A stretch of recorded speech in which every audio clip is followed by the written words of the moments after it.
Yeah. When we said March Madness, this was one of the movies that came to mind. The movie I wanted to talk about the most was Shocker.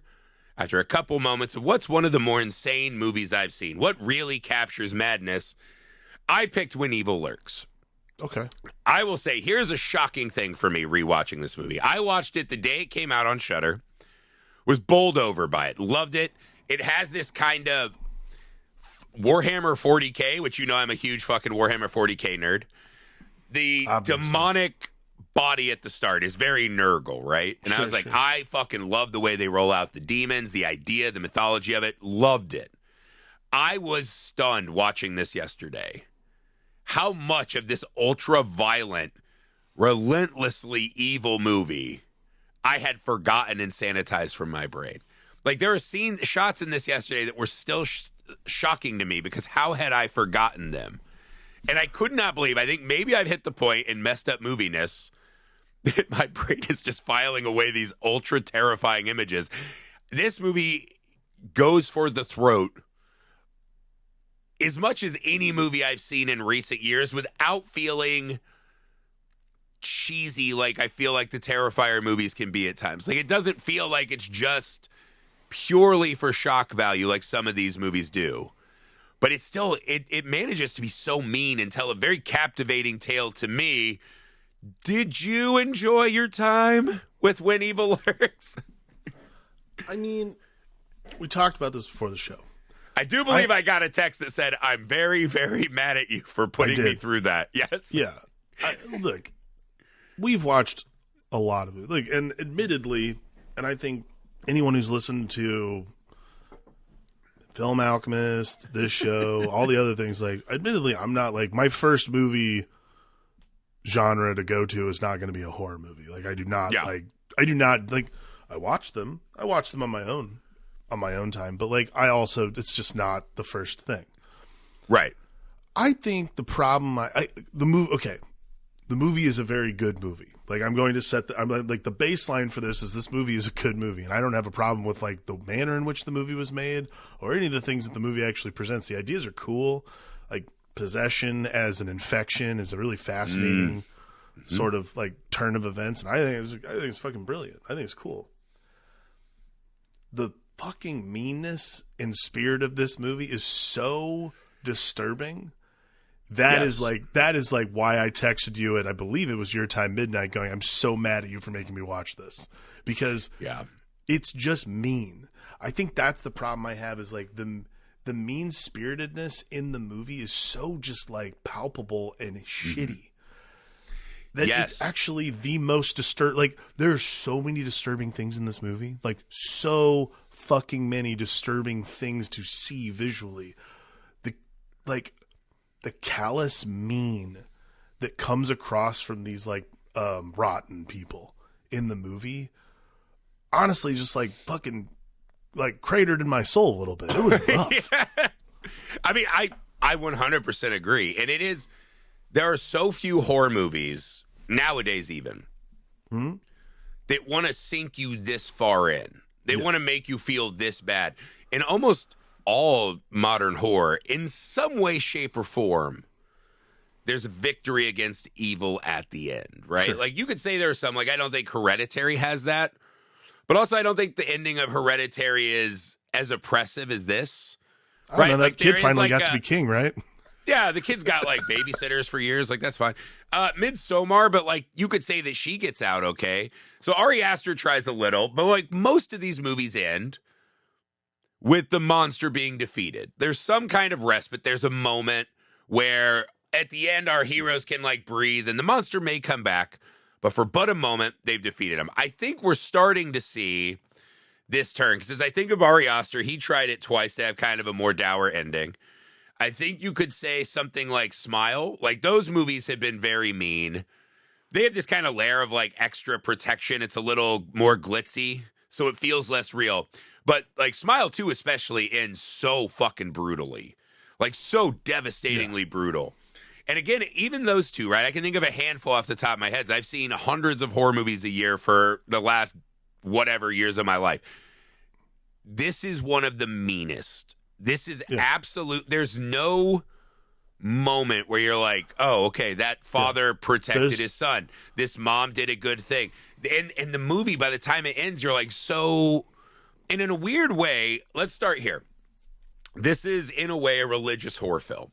I don't know that, let's say this isn't like Catholicism. This isn't normal Christianity. There's some kind of mysticism here, right? That there are these demons that infect, right? And these people become rotten. They become these giant, bloated, pus-filled corpses. It's so fucking vulgar. Yeah. And when they have one of those, you have to wait for a cleaner to come, right? A government-sanctioned agency that will come in and clean the spirit and get rid of it in a way that the demon can't escape. Because what happens is the demons make a home in our body. And they grow and grow, and that's why our bodies rot. Because inside of that rotten body, they're trying to make their demonic physical form that they will then be born into the world. So if you don't cleanse them properly, you release the demon. And the sublayer to that is that when a demon takes root in a place, right? The first thing it does, they say, is it drives animals crazy. So animals start acting fucking wild. The second thing is it disturbs and agitates the dead. So dead bodies can reanimate and start fucking with you. So even if it's not the rotten, right? Like there's a scene where a goat is clearly enhanced by the spirit, right? If you shoot that goat, that can explode and cause this rippling insanity and madness and carnage to be all around you. I think the idea of this as a religious horror film, I feel like religion's always been very scary to me. Even when I was a kid that was going all the time, you're talking about these great supernatural monsters that are all like the same way my mom would be like, don't be scared of Dracula. And I'm like, you know who's scarier than Dracula? God, Satan, like everything we do every Sunday is way scary. This movie really taps into the religious horror in a kind of really fresh way, it felt like to me. Yeah, I mean, I think religion's terrifying. Terrifying. Grew up Catholic. It's fucking horrifying. Like it's a scary thing. I think what's scary when you're a kid is scary. Like for me personally, like what was scary about Catholicism when I was a kid was that there's like a level of it never feels safe. Like, and I'm not saying that anyone's wrong or anybody's feelings on religion can. You know. Can I ask you this as a Catholic? Because I didn't grow up Catholic. Yeah. I know something that always scared the shit out of me is they're like, as long as you believe in God, things will be all right. And then they would immediately tell us all of these terrible stories. Yeah. Right? About kids or people being destroyed. Kids are dying of cancer. Ryan White was a big deal when we were little. Oh, yeah. And I was remember. like, so how do you square those two things? Yeah. Right? Like it sets up a really like God will not protect you, but you have to worship him. It's very scary. I don't know if Catholics have the exact same setup. Well, it's just this is the thing about Catholicism for me at least, and like everyone makes this joke, but like it is true kind of, and that's why it's funny. Is Catholicism has this like built-in horror complex for it already because the iconography is insane.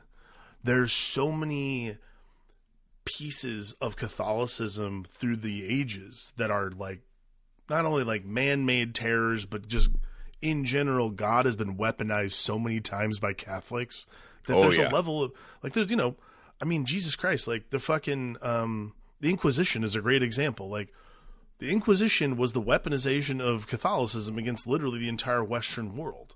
So like when you're watching movies like this about essentially religion, like that take religious horror, especially demons, like demons are a thing for me. As like a kid growing up Catholic, like by the time I was 18, I was like, let's see, I think I got confirmed when I was 15 years old. And I remember really specifically on the day it happened, like it's a whole ceremony. The confirmation for Catholics is like basically it like confirms you're a member of the church. And I was like, I was a youth group kid for a while, and like I got along, and then things started happening that sort of like pulled me out. And then finally, like on the day of my confirmation, I remember. Because they do the sign of the cross on your head with holy water. And I remember thinking to myself as soon as it was happening, like, this is all bullshit, isn't it? This is just like, this is nonsense, right? This little drip's going to help. This is nonsense, right? This just doesn't make any sense to anybody. And like, look, to be fair, and I have to qualify this. So my mom converted to Catholicism when I was like probably 16 years old. Mm-hmm. God and Jesus and prayer bring her a lot of solace in her life, and like that's sure. perfectly fine. I don't give a shit about it. My wife is very religious. Like my kids right now, as we're recording this, just left to go with grandma and grandpa to church. Look, my kids love going to church. Yeah. They're very into it. Fine. I've found a hard. Yes, it's a thing. That's the thing. I've always been like, be whatever you want. Don't bother bring that shit to my house, right? Like, let me be what I want. You be what you want, and stay away from like laws and whatever, right? Believe whatever you want. I have no problem. What's scary though, I think this movie really hints at a thing that I always struggled with religion, right? And to me, the scariest story ever told of all the fucking books I've read is the story of Job. Yeah. It's the fucking. I mean, to me, that's the one where it's like if you read the story of Job and you're still like, this God is worth following. That's like what broke me. I was like, so this guy did everything right, and you just fucking torture him. And he suffers, you lose, and it's like, well, he got a new wife and kids and millions afterwards, and I was like, but he carries that trauma forever. Like, I guess trauma wasn't a thing back in biblical times, but this movie so captures that we are just playthings, that these demons, they take bodies and forms only to fucking dare us. Sure. I think that a lot of the time, the cynicism of, like, Constantine's probably the best example of this, at least for modern movies, except for this movie now, by the way. Constantine does that whole bit where it's like, oh, what if like it's a wager between God and the devil? I think that a lot of the time, the omniscience of God is terrifying. Like it should be. Like it's like a horrifying thing that, you know, and in Catholicism, it's beat and built into us very early on that it's like, hey, there's always someone watching you. Yeah. In case you fuck up. I'm like, that's a horrifying thing to tell a 5 or 6 year old. It's like, yes, you fuck up, God will come at it's not you're even going like God to hell forever. It's like, do you remember the first time someone explained hell to you? Yes. And you're like, it was weird. What? Well, what's interesting too is like, again, this goes back, I can't believe we're talking about this like in relation to this movie, but I guess it makes sense. So like, the first time I understood like what the concept of like mortal, so like in Catholicism, mortal sins, there are sins that are so bad. They're like, you know, murdering people. That's not great. For some reason, taking the Lord's name in vain because its commandment is still on there. That's horse shit. You can say goddamn all day long. He's a little bitch. But here's the thing. That's going to get me in trouble. God's not a little. Here's the thing. God's not a little bitch. He is a little bitch. The people who represent him are little bitches. That's the problem. Well, let's pause here. This is why God's a little bitch, and I think this movie explains it really beautifully.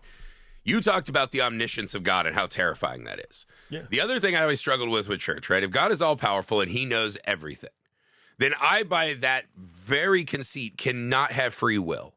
If he knows everything I'm going to do and every thought I've ever had, and he has a plan for me and all that kind of shit, he knows everything I'm going to do before I do it. Do I truly have free will? Has he not just stacked this deck in a way that takes that out from my hands? Fine. Here's the other thing. This is why you're saying, like, why is taking God's name in vain a mortal sin? Because he's a little bitch. He created us in a way that we have to choose to love him, but you know what also he does? He'll take our son Ezequiel and fill him with demons that he chose and created. That's terrifying. He sicks his dogs on us. It would be the exact same as if, you know, the mayor of your town's like, I just want your guys' vote. I just want to do the best for you. And then if you're like, yeah, I don't think so, he fucking attacked you with dogs and demons. Well, here's the thing. We're talking about God. This is like the movie is specifically about demons, and demons are the other demons, and hell, and the concept of Satan is the other side of the coin. I think like what God created and used exactly as a cudgel of his own against us. Well, the idea is that, at least Catholicism wise, and again, I'm not a theologian, but I do know some things. The idea of heaven and hell, God and Satan, is that Satan is obviously Satan's Lucifer. He's an angel. He's a fallen angel. Yeah, he's the first of the fallen. Lucifer went up against the crown. The idea of the story, which he would have already known was happening. He created Lucifer to do that. Okay, but here, this is the other thing though, and this is like the whole. This is like why I get what you're saying. Also, we're arguing like our religion. This is not the religion of the movie. Yeah. I get what you're saying. Like for me personally, I've never bought into the idea that God has. I don't believe in predestination. Like, that makes no sense to me at all. Like, well, then you can't believe in God as Catholics teach it. Well, again, that's why I'm not a Catholic anymore. But regardless, right, like, it's one of those things where we're debating our own. I think what we're getting at, though, is that religion is such an omnipresent thing in all of our lives. Even if you go away from religion, it is impossible to escape, especially young as part of your upbringing. I also think that what's cool about this movie particularly is demonology is still this like there's so many books and so many concepts and all these kinds of things. You can kind of mix and match a lot of stuff and make something very interesting and cool. And I think for demonology, for demonism in this movie to be like essentially an infection, like a body horror infection, is such a fascinating, because like to hold the metaphor for me is cool, because like to hold all that evil inside you to the point where it actually physically manifests into, not like, it's nothing cool. Like, you don't become like a fucking ripped 6-pack guy because you're just holding in all this evil. You're like this bloated corpse of a human, like this bloated this bloated body, because you're holding so much evil. And like, that's a fascinating thought for the metaphor for what evil is to humans at large. And then I'm not saying this movie's overtly religious, but I do think the idea of like holding hate in your heart like that, so the point where it actually physically manifests, that's much more terrifying. That's as terrifying as the omniscience of God than anything. Yeah, and this is kind of the other thing the movie does. So this is this lady's son, Ezequiel. At no point at any time in the movie do we learn that he has done some kind of sinful thing that drew this thing near. Right. This just happens. Yeah. And in a way, you almost think that he wasn't innocent, because that makes the demon's reign of terror more effective, right? Yeah. If they can corrupt this innocent son. And this mom's just like, I just want him to be taken care of peacefully by a cleaner or whatever.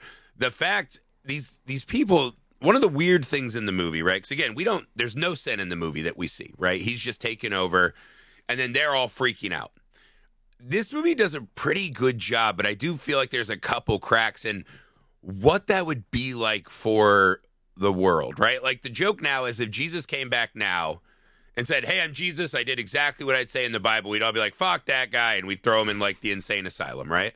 Like, the idea that these things were real and existed. This feels like a very real world place at times. And then at other times it feels like the police officers, right? That are like, we have people who go and clean. So the police officers are admitting that this is a thing. They seem very despondent. They don't want to go near it. The neighbor's like, this is a scam to get our land, blah, blah, blah. So there's some real world, like, these people exist in it. When they go to the wife's house and he's like, there's a fucking bloater. It's kind of where this movie, like, there's weird, like, this is cool. Like, the idea that your crazy ex-husband could show up in your house, pull his penis out, and say, there's a bloater.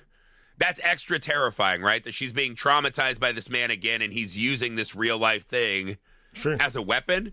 Also, they don't react like they're like a bloater, and they try to run. Like, they act like he's... So I feel like the movie could have done a little better in that world building aspect. But I think what it's really getting at, is your point, is the really personalized attack on self. Well, I think is what this movie's doing well. The other thing about demonic possession and that kind of thing is, a lot of the times good stories about demonic possession, like this one. Good stories about demonic possession are not about like, oh, there's a guy who like worships the devil and therefore he's possessed. Like, those people never get possessed. Like, the devil is that's true. The devil is uninterested in his own acolytes. They're too thirsty. The devil is interested. Yeah, that's exactly what it is. The devil is interested in new recruits, which is why what's fascinating and even more terrifying about the idea of possession, but particularly in this movie, because like you said, pieces of possession can fly anywhere and change things internally.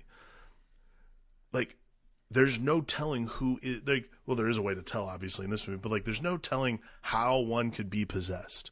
Like, oh, he was a normal guy. He was an innocent guy. Like, to your point, there's no crime committed that means they're an easy receptacle for evil. It's just the nature of humanity and the nature of men and women in general is that we can be inherently evil. it can be a thing not necessarily born inside us, but just like brought on. It's terrifying. That's a horrifying also that thought. bloater like starts spreading out, right? So we find out later there was a cleaner who was coming to get them. He's the one the movie starts with gunshots. Yeah. And then they find this severed body. That was the cleaner who was coming to take care of the kid. We find out later that it's Uziel's brother who did it. And he's like, I just heard this voice I had. So that brother gets caught by whatever means and then infects his other brother with madness, who commits a horrifying murder, right? And then he has to live with the guilt of what he did. And then I thought this was such a cool moment too, dude. When the guy's like, we got to get him out here now. Because you're also like, just move out of that shack. You can come live in my shed. Mm-hmm. Leave that thing. Don't ever touch it. Yeah. But you can't just ignore it, right? You can't kill it and you can't ignore it. You have to kind of live with it all the time and stare. And it's infecting people and making them do bad things. Because at first you're like, is this just a sick kid? Like, are these people insane? And then he's like, kill me or I'll get into your wife's belly. And you're like, oh, fuck. Like, that scene is hard, dude. That is metal as fuck. And the guy's like, all right, we got to drag him out. And, dude, when they're picking up the sheets and it's, like, soaking through and it's one of the most disgusting things you've ever seen. They get Fat Body in the truck, and they're like, we're just going to drive him as far as we can and drop him. And at some point, they swerve to miss a kid, and he flies out, and they don't know where. By doing that, they think that they're just going to drop this, like, nuclear bomb on another fucking city, which is wild. That's a wild sin to commit. And then they think they're going to go back home and just be okay. The movie says niche. And I thought that was so cool because, again, this is a demon that has its own agenda. But I love the way that all the characters internalize this thing as if it's coming for them specifically, right? The dad, because of how he tried to kill the whole family and the son because he was born with birth defects. The one guy because he's paranoid about his land and he has a kid on the way. They all think the demon is there for them to the point they're like willing to blow up a whole other city. I think that's the other thing is that, to your point, we all have this seed in us somewhere. Yeah. Of evil we will do to help protect things. And that's a really uncomfortable spot to sit, man. That's where this movie lives. Well, I mean, again, yeah, like you said it best. It's where it lives. Like we do so many things to keep our family safe, our children safe. Some things maybe we're not like super proud of. Not saying I like murdered anyone to keep my rent low, but you know, like it's not like I'm not chasing my dreams because, I'm not chasing my dreams not for lack of trying, but I pay bills. I get you. We all but have like jobs. This movie weaponizes, right? Like if I came to you and you're like Griffey, he's outside of the guys, and I'm in my truck and I'm just like, Alex, you got to take a risk for Henry. Yeah. Like, would we fucking drop that guy on hey, drive that motherfucker up to Reseda? The weaponization of that's like that weaponization of love, guilt, any of those things that could be like motivators. Like I think that's like the really scary thing about this movie. And again, there's a lot of fucked up shit in this movie. Yeah. I think the weaponization of sentiment in this movie is truly terrifying. Like, that's the thing. Again, I go back to this again. It's just so fucking mean. Like it's mean. It is mean and evil and hateful, and like there's something so visceral about that in this movie. Mm-hmm. Like okay, when they're hightailing it out of town, and he gets the phone call from the wife who's not the wife. Oh my God! Yeah, shit. Like it's just everywhere. It's the meanest things. Like the things that will pierce you in ways you never thought they could. It's horrifying. Because that's the game they're playing, right? We have become playthings for these cosmic things. In this movie, honestly, you could peel religion out somewhat and just like this is a new species that evolved to do this. Yeah, Who knows what it is? We get no kind of greater sense of a religion in the film. Even though we wasted the first 30 minutes doing our religious hot takes. It's fine.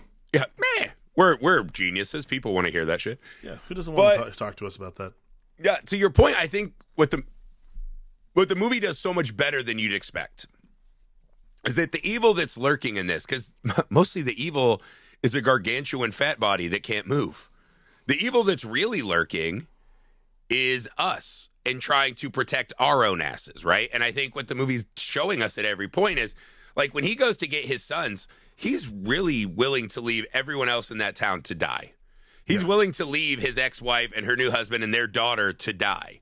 He's willing to leave all their neighbors to die. They drove that fucking thing close enough to where it can infect this town. He went there with clothes and all these things, knowing he could take the infection there, but he wants to be a protect. So it's this short-sightedness of, we can get a handle on this thing. Yeah. Right. But he wants that family back that he lost, and he puts them at risk. Right. Like, had he just stayed where he was, his wife and kids might have been okay. And I think that's the evil that lurks, is what's inside of us. Right. Well, who are we willing to throw under the bus? What it's evil? That lacking satisfaction. Yeah. It's the whole, if I had been alive in Nazi times, I wouldn't have stood for this. And then we literally watch people just be apathetic at everything. Yeah. We're literally in the middle. We're literally in the middle of it, and you're like, not great. Yeah, but that's what I mean. It doesn't have to be. I think evil has the capital E, evil. Yeah. Sometimes evil's really small and shitty. It's just selfishness. It's just, as long as my unborn kid is fine and I get to keep my land. Like, little evils really add up in the grand scheme of the world, and that's what this movie crushes. Yeah. It all becomes untenable because, like you said, it's all these little things adding up to one evil that none of us can really, at least in the movie's context, none of us can overcome. Mm-hmm. And again, I think selfishness is such a great selfishness is such a great catch-all for everything going on in this movie a lot of the time.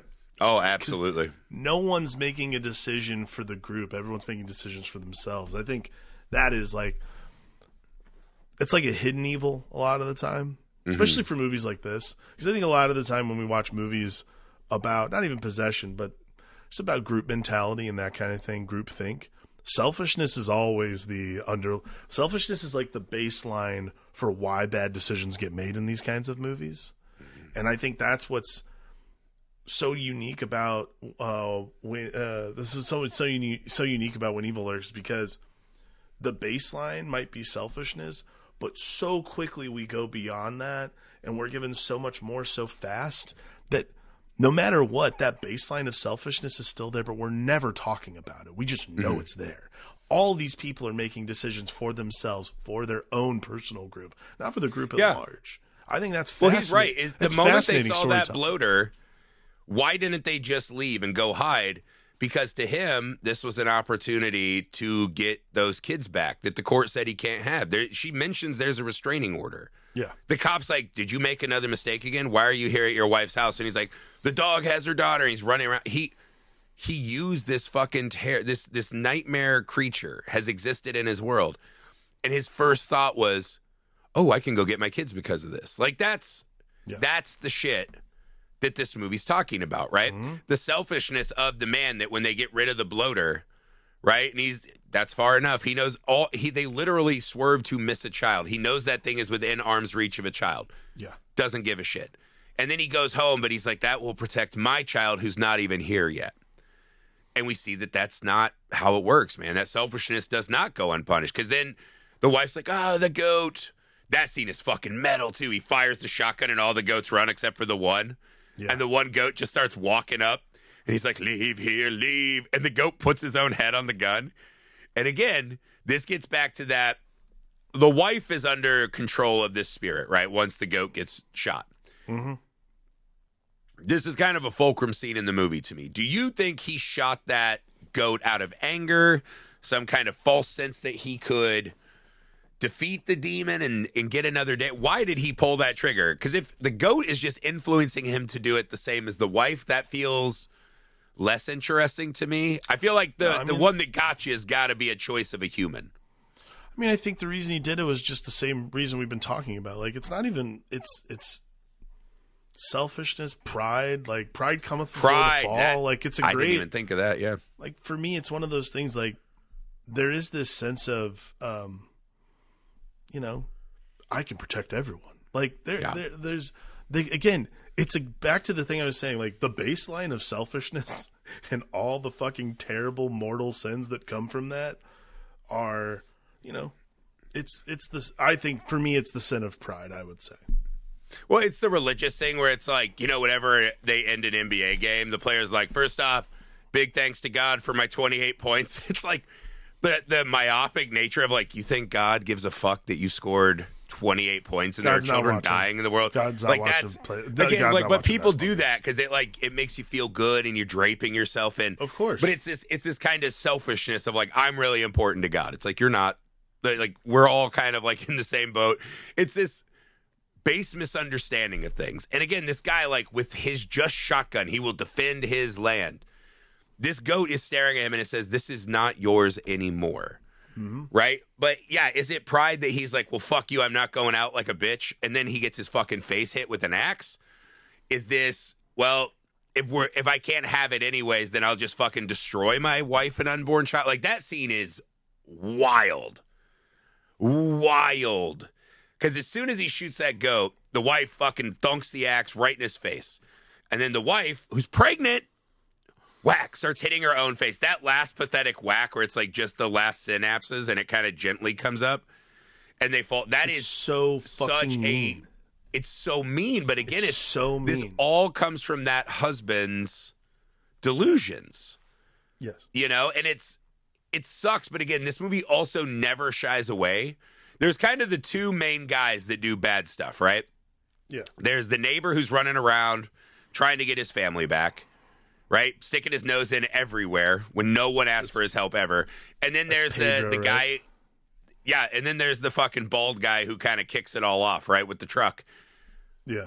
This movie never shies away from. And I think one of the things that makes it so fucking insanely mean is that it's not those two guys that do the most suffering. Maybe you could argue the main guy does.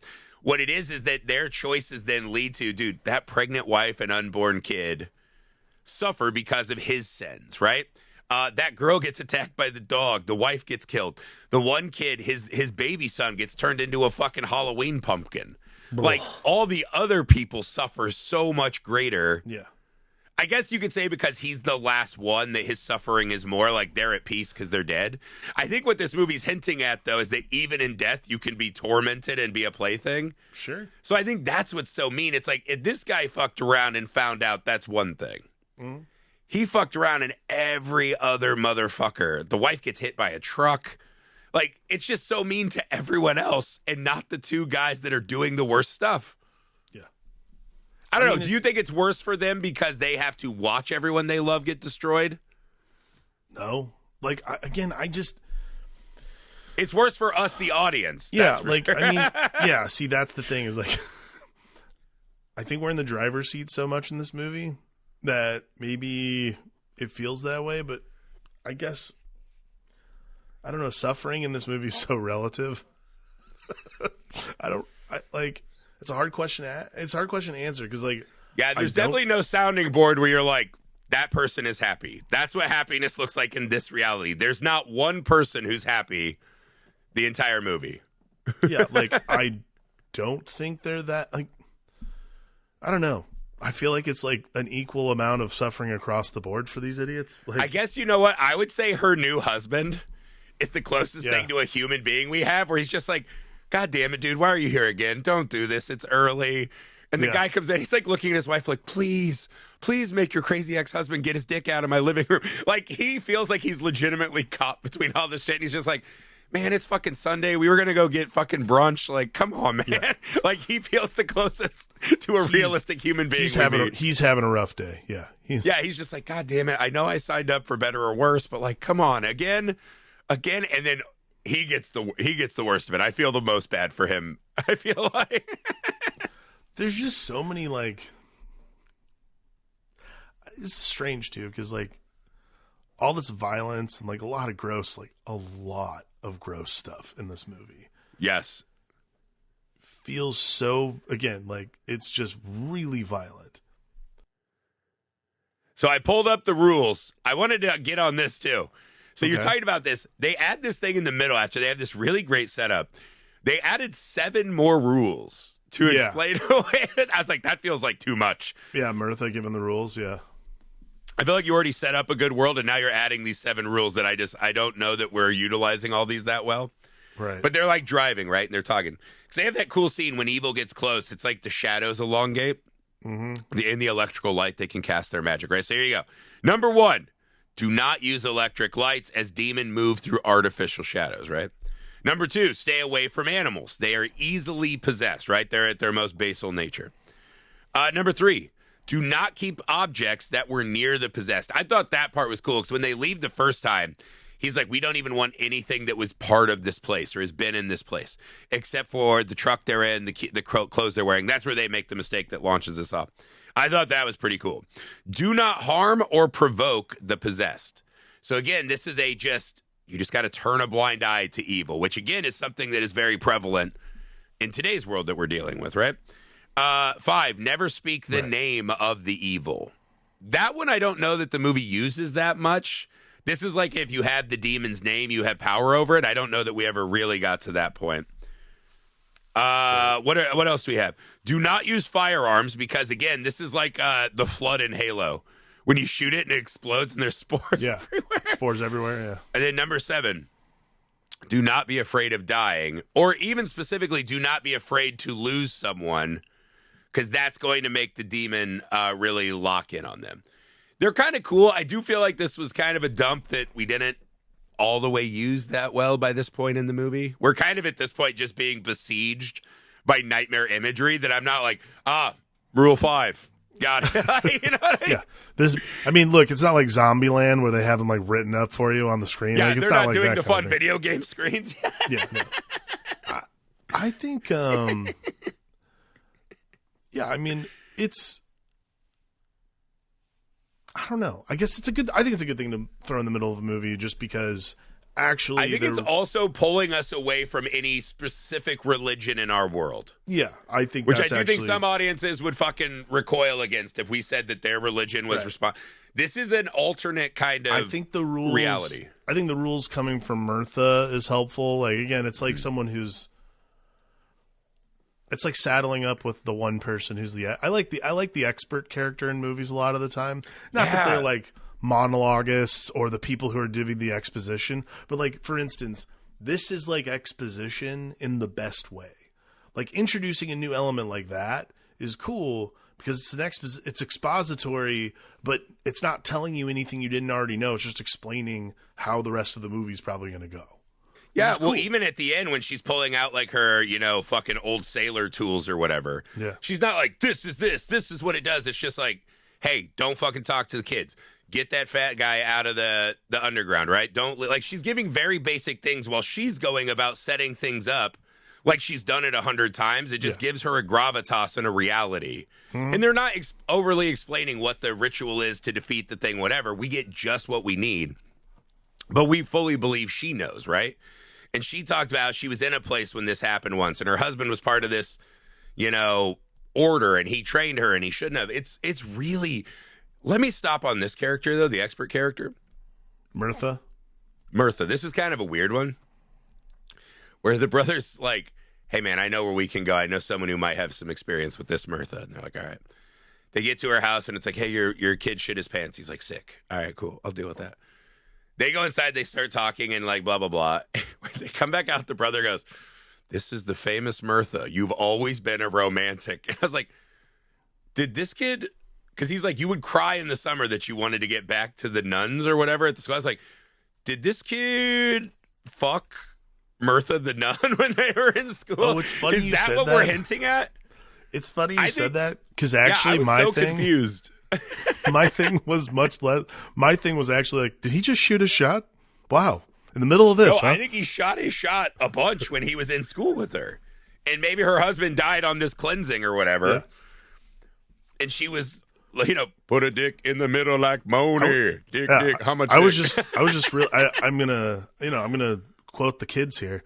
I was just really impressed with the Riz. Like I thought he was like throwing. I don't know. She's not really a nun, but she's like, because she had a husband, but she's like, I thought he was throwing down some I'm Riz. religious adjacent, and the world's full of demons, and I'm ready to fucking plow. Like that's great because they just kind of threw that in. He's like, "You were always a romantic," and I was just like, "Wait, what?" I was like, "I know the kid's covered in shit and like there's demons everywhere," but I was like, what? It's like such an assault of a film that like that one quiet moment they still throw in something where I was like, what did he just say? It's like we can't even just have a completely fresh and normal. Excuse me?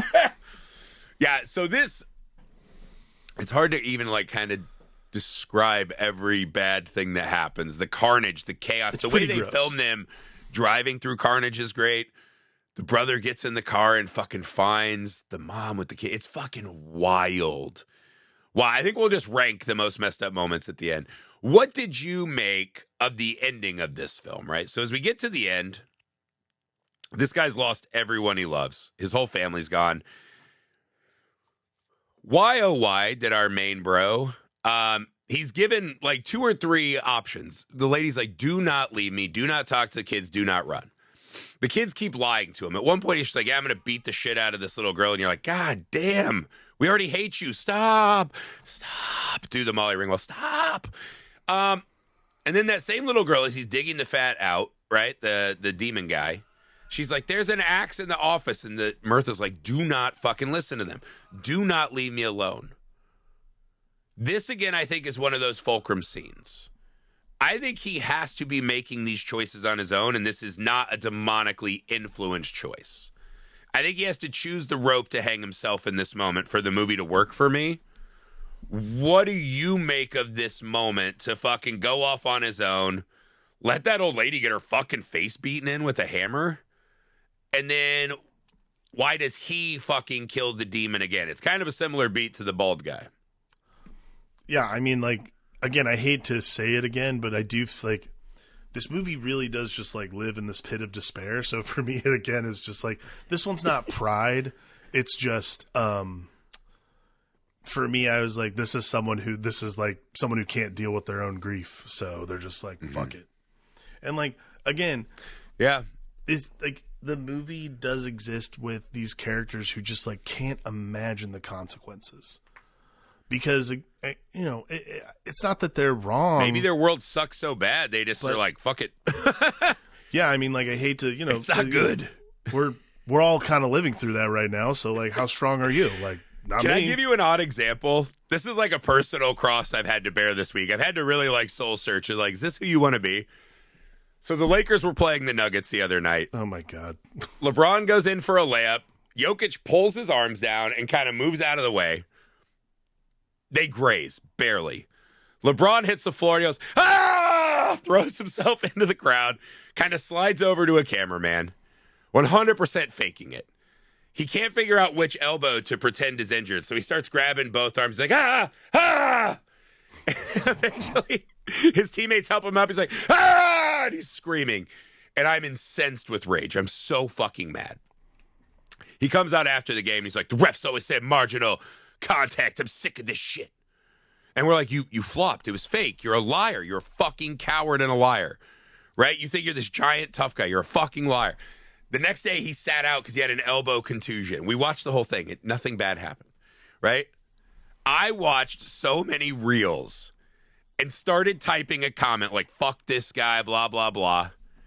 And I deleted them because I said, I wanted in that moment for LeBron James to hear me say he's a fucking faker.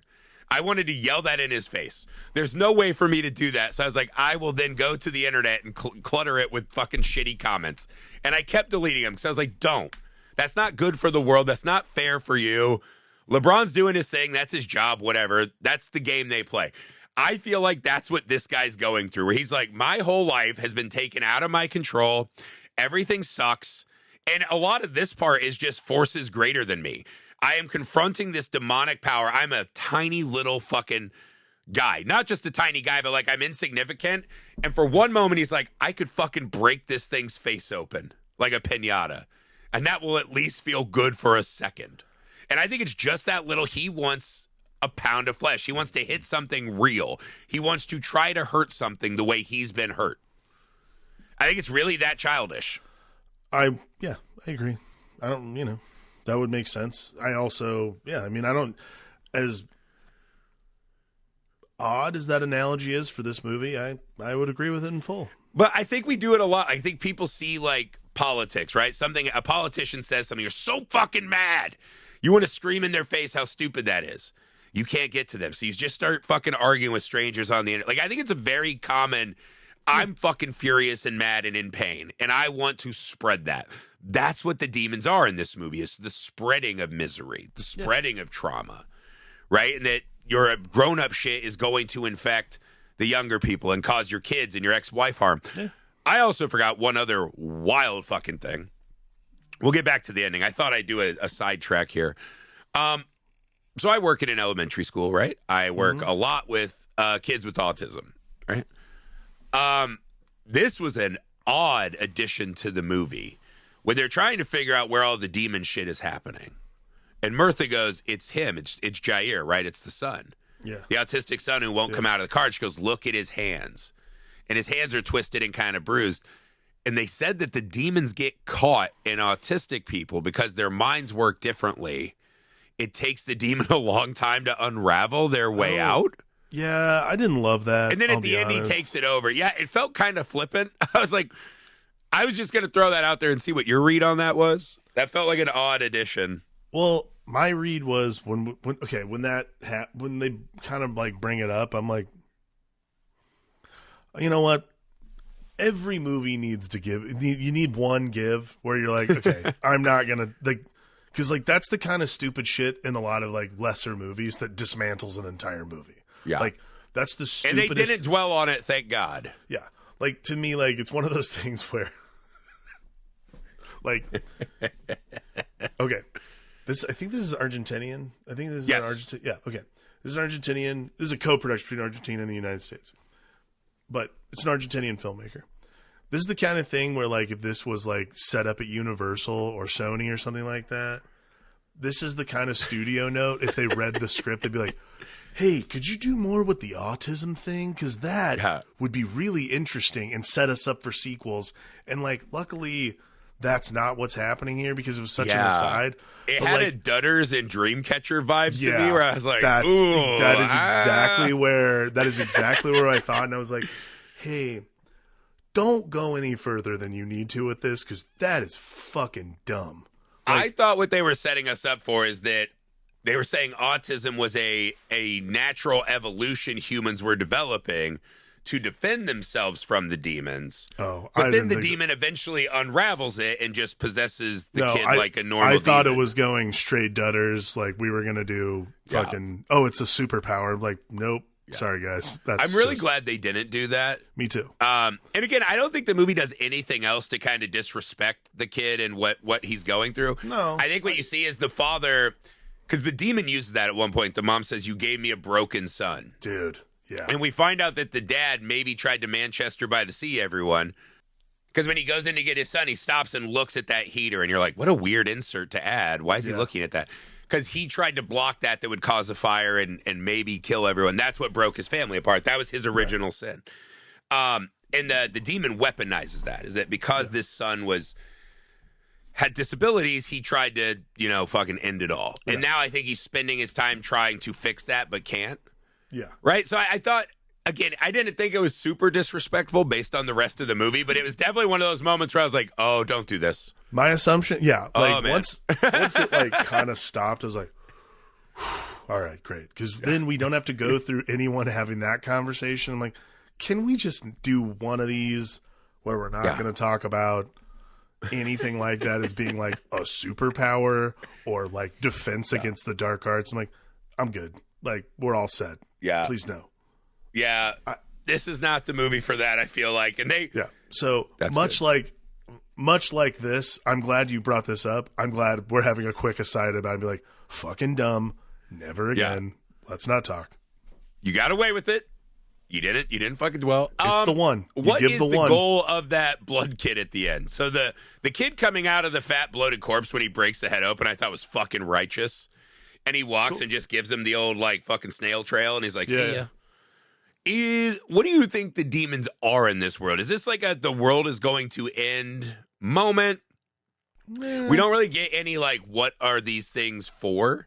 Because it feels like they're scarier when they're bloated, right? But now I guess he's a mobile show who can inspire the dead and animals wherever. I think that's the movie doesn't dwell on. This isn't like The Omen, right? Like when we know Demian lives. We know what's coming because that's tied to a religion from our world, right? This kid just kind of fucks off into the sunset, and the dad goes home, and everyone's fucking sad, and he just screams in fucking uselessness at the end. Like just a fucking pathetic, impotent whale? Yeah, you're like just giving... what is going on with this thing at the end? I mean, you just said it. I mean, it's just like this sad wail of like a guy who's just like lost everything. Like, well, because he goes home and he's giving his son the apple ice cream, right? That he has in his fridge that the kid wants. Up like hair. Yeah, right? Well, I think it's the grandma. Yeah, right. That was his grandma. Right, and he realizes that his son Jair is possessed. Yeah. And he's just like, fuck, like, I did all this and I saved my son who I tried to destroy. Yeah. But I didn't. He's possessed, like, fuck. And he's so fucking broken. It's a little bit like The Mist. You're like, oh, yeah. Again, I don't know. These things always work on me as a dad now. Like, that's my dad movie thing, is just the, like, fuck, man. It's hard. And, like, some things are just, like, all the dads who have the John Wick fantasies, I think I'm the opposite. I'm like, just please don't give me the, like, fucking Cthulhu level event where, like, I just can't do anything. And this movie really, when he just goes out and screams and wails, you're like, it was all useless. It was all for nothing. Yeah. All the fucking carnage and horror we saw. Nothing. He doesn't learn anything. He doesn't get to have his son. Like, it's not like a Rick and Carl. They can bond through the apocalypse. Coral. It's nothing. It's fucking nothingness. And now this thing is walking through the world doing untold amounts of damage. Who knows?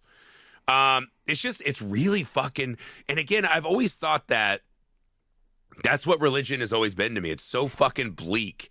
And you're like, really? It's like, if you do everything right and be a little fucking loser your whole life and do nothing cool, you'll get to go to a kingdom in heaven where you'll be with other church people who are not cool. You're like, how can heaven for me would be like fucking Bar Sinister, right? Just fucking spankings and cool sex stuff. Like, the people who are the most Jesus-y can't be in my heaven. How does this work?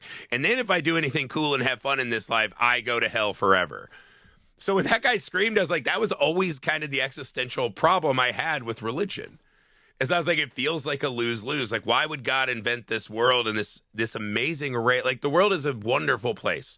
We get really bogged down in how shitty everything is sometimes.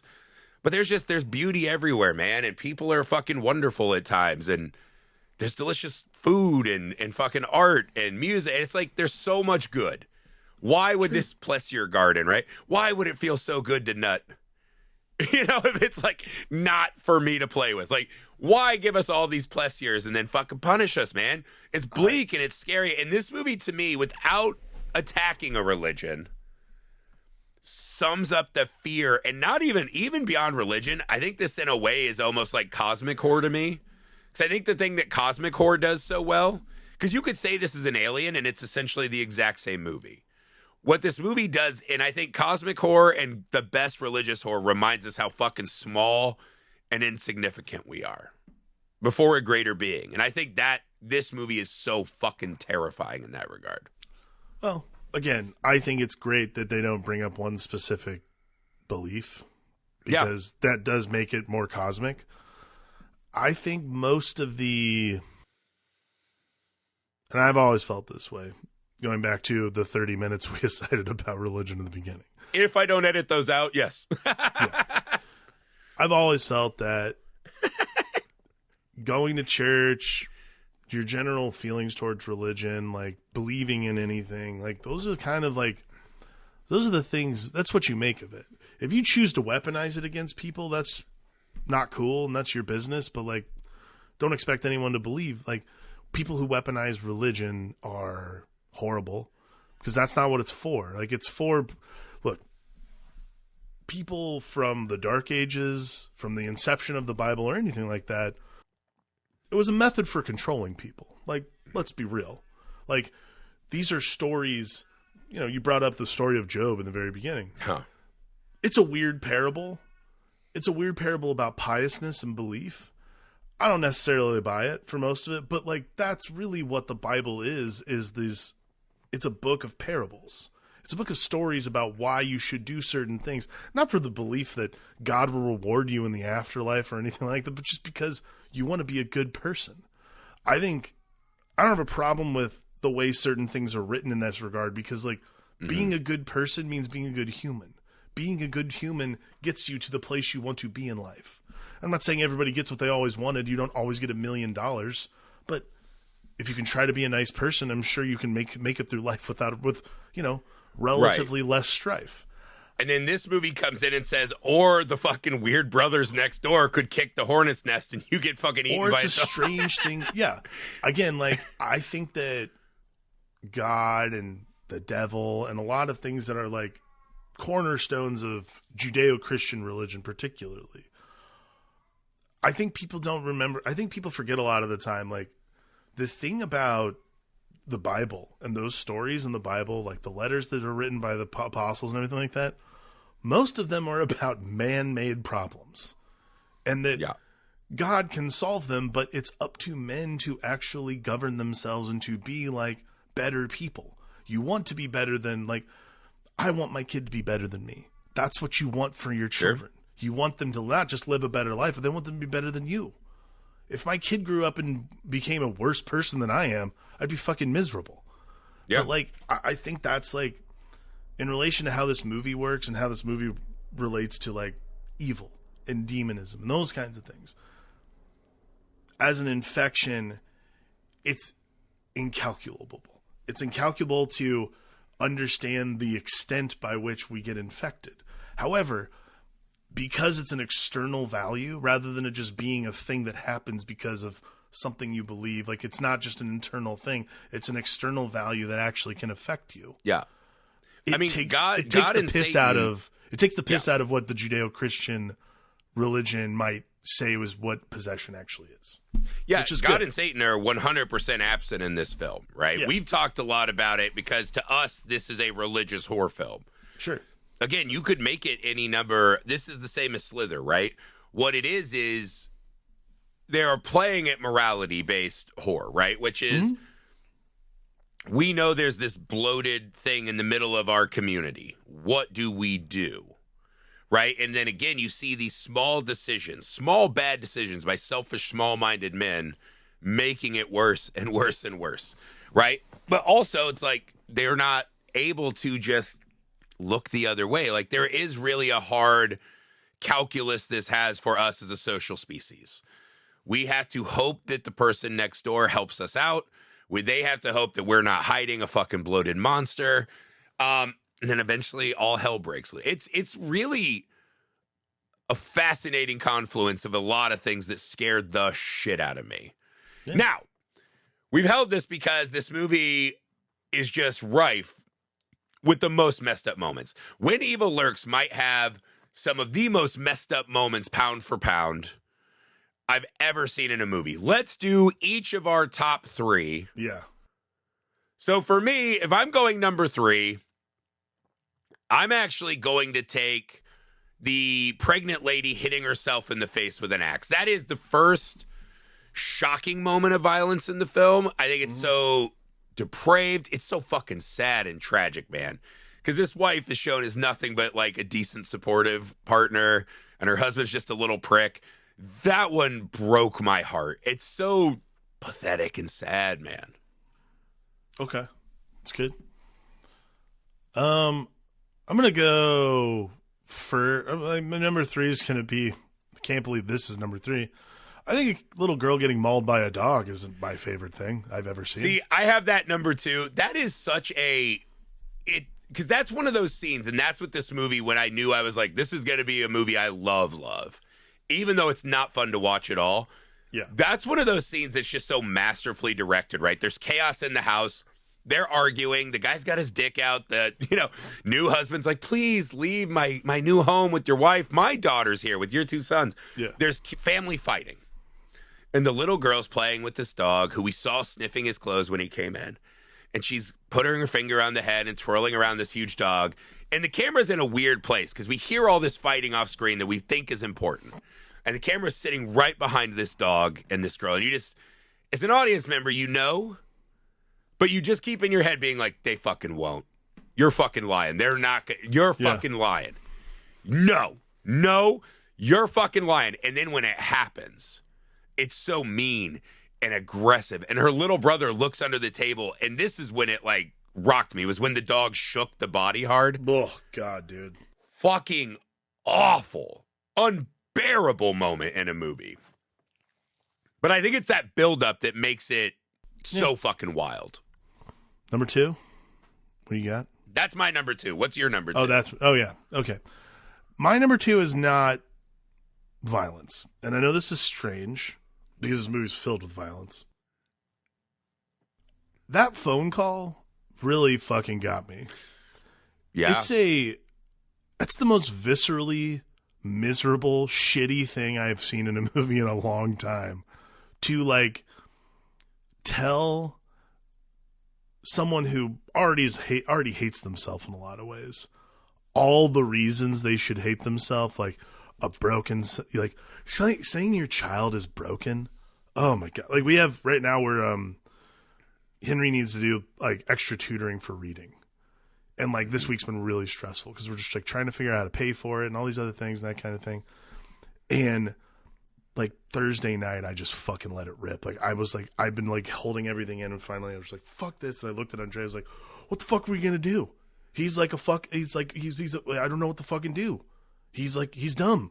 I don't know how to help. Like and like none of that's true. I have a beautiful child. Like he's gonna like he can read. He just can't read fast. Like it's fine. But like it was like this whole thing. It killed me. Wild. That's fucking wild. Dude, I so sympathize though, because there are times that you're just like, I want to help my kids so much. I know, and like, but I am so incapable. And I'm so bad. Like that was the other thing too. Is like, she was like, I know you don't mean that. I'm like, no, it's me. I'm dumb. I can't help. I can't help my kid. I gave this to him. I'm too stupid to help my own child. And like, it was just so watching that scene. Dude, that was a crazy watching that scene is like the most visceral moment I had. Like, especially just like, you gave us a broken son. I was like, Jesus Christ, that's horrible. You just think the demon's gonna call you and it's like, you and Henry will never read Green Eggs and Ham, you fucking dipshit. You know what's hilarious? Oh my God. And you know what? He came home this week talking about reading Green Eggs and Ham in school, and I'm like, dude, like, it's fine. Like, it's wild. Oh, it's wild. That hurt me. I left. I legitimately like, but yeah, like I think just because of this week, that part I felt like really hard. I was like, ugh. Yeah. God. No, there's a lot of like, even just like the opening with the mom kind of like hoping for better with her bloated, disgusting son, and they move him, and it's like, but that's fucking vile. They rip him through the sheets. If I had to pick number one, though, the image that is the most haunting for me. It's 100% the mom who's been dead. We saw her get hit by the truck before she makes the phantom phone call you're talking about, which is brutal and terrifying. When the brother goes out, they're like seeking to find this bloater and like find his son and whatever. Mm-hmm. And we think there's a chance that he'll save his son, right? I don't know why, because this movie's clearly telling us that's not the case, but I still had hope the first time I saw it. When he pulls up and she's just holding the kid sideways and reaching into his ripped open head, oh my God, and eating his brains like he's a bucket of Halloween candy. It's such a nonchalant way they roll it out. Like, it's not even like the kid. It's just like he sees it and he goes, fuck. And he slows down and then guns it to like hit them with the car. But it's so nonchalant, and it takes you a second to even realize what she's doing. Yeah. And when you finally like really see the image, it's so fucking horrible. It's horrible. It's depraved, and it captures exactly what this movie is dragging us through. Like, that is one of the most fucking wild and tragic images, because there's lots of like playing with dead body horror images, right? But this is a mom who just that morning was a good mom with a good life, and just not even 24 hours later, that's where the two of those people are. And to me, that's the fucking that's the underpinning of this movie, is how absolutely close we are to hell at every second. Yeah. Well, it's the meanest and grossest thing I've ever seen. I'll say that. Is that your number one? Oh, fuck yeah, dude. That was horrible. Yeah, I was like, okay. I thought... What the fuck else is it going to be? I think it's that or the dog. It's so weird that the pregnant lady axing herself in the face is such a clear and distant third. Which is wild. Like, in almost every movie, that would be the wildest scene you've ever seen in a movie. It's just... it's disturbing as hell. I don't know what else to say. Like, it's just fucking crazy. This movie, I felt like almost like I was Chris in The Sunken Place. Where you're just like, hope eventually this movie will end and I will see sunlight again, hopefully. Because it is brutal. Yeah. Most movies are not this unrelentingly brutal, and movies are so afraid to give an audience that moment, or most movies are afraid, and thus they give us that moment of like, oh, good, a joke. Oh, good. Yeah. Like a small victory. There's none. Like, it's the saves the cat. Like, the midway point is like your false victory, right? This has fucking mean, none of that. It's mean. Ever. I guess the closest to a false victory is that maybe that kid banged the partial nun when he was young. Everything else is bad. Just fucking bad. It's mean, man. It's mean. It's mean. Our movie's not that mean, but you could help us get it made. Go to Indiegogo, type in Mr. Cream Jeans. Get the perk where you join this very podcast. That would mean the world to us. Make sure you're subscribed to Misfit Parade on YouTube, TikTok, Instagram, all the places, especially YouTube, guys. That helps us out a ton. We would appreciate it. Make sure you go to the Messed Up Movies Podcast Patreon page, the best way to help support and grow this show. We'll see you next week.